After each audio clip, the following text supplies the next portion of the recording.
not being serious. Yo! It's the Wild Wild West! You came to the right place, my man! Get ready, here we go! New shit! From the friends to the old saloon! Everyone in town is hanging out! If you got a drink, well, you drink it down! Then we'll all go have sex with a brand new!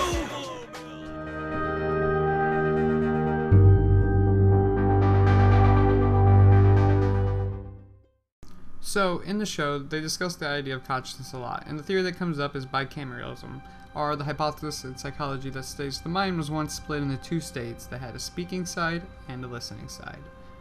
We see this theory represented in the host themselves coming to life, finding consciousness. However, there's more down the rabbit hole.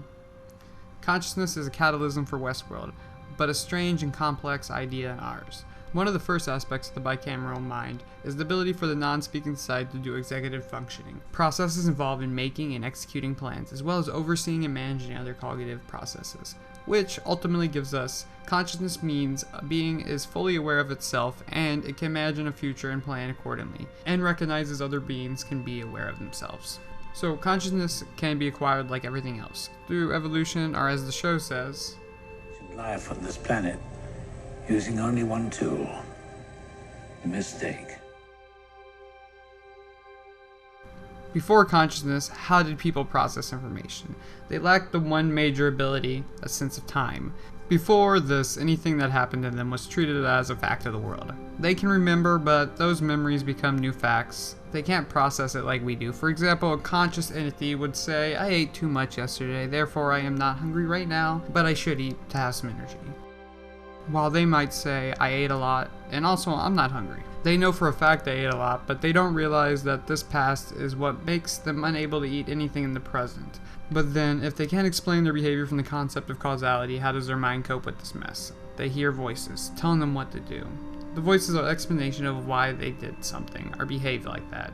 To take the example again, the bicameral person would hear the voice say, don't eat, so they probably wouldn't eat.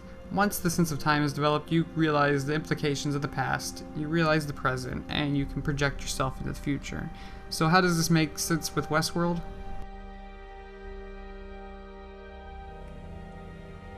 His name was Arnold. Arnold was probably planning to artificially create consciousness, and it looked like he was clearly inspired by the theory with the pyramid. Memories, improvisation, self-interest, and blank. Ford might know or might not want to share with Bernard, but it would make the most sense with this theory that it would be the sense of time. This is the last piece of the puzzle that allows hosts to become fully conscious. So how are hosts by default? Let's look at Teddy. Teddy is in a loop. He can only view time as a self-constrained bubble.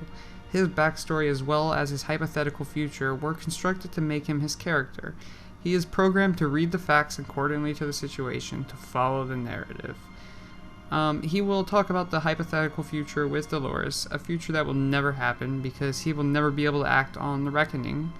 All hosts are like this. They store data, yes, but the constant resets occur at the end of the loops, and the hosts are just simply not given the ability to consider their data as memories. Sounds like a bicameral person, except even worse. They don't have memories, they aren't concerned with themselves, they don't hear voices, and they don't have a sense of time. Since the Reverie update that started everything, a few hosts have been given the concept of memories. The most obvious one is Dolores. A large section of the show unravels through her eyes so that we can experience her playing the maze game and at the same time in the same way she does, thanks to the very confusing narration. She is able to now remember what happened to her and act on it accordingly. She can improvise, as she did with when she shot Revis, or when she escaped, or when she saved William. Remember that she lacks a sense of time. You know, it's easy to understand with the narrative mess. She has to cope with it thanks to the voices telling her what to do. So the voices could be lines of code implemented to guide her, or simply like in our theory, with what she puts in her mind, the voices of her mentors, Bernard and Arnold. But next big step is obtaining a sense of time, when she is finally able to realize every memory she has is her own. And those memories are what made her, and she will be able to project herself into the future and plan accordingly. We get a little taste of this in the barn scene with Revis and the guest.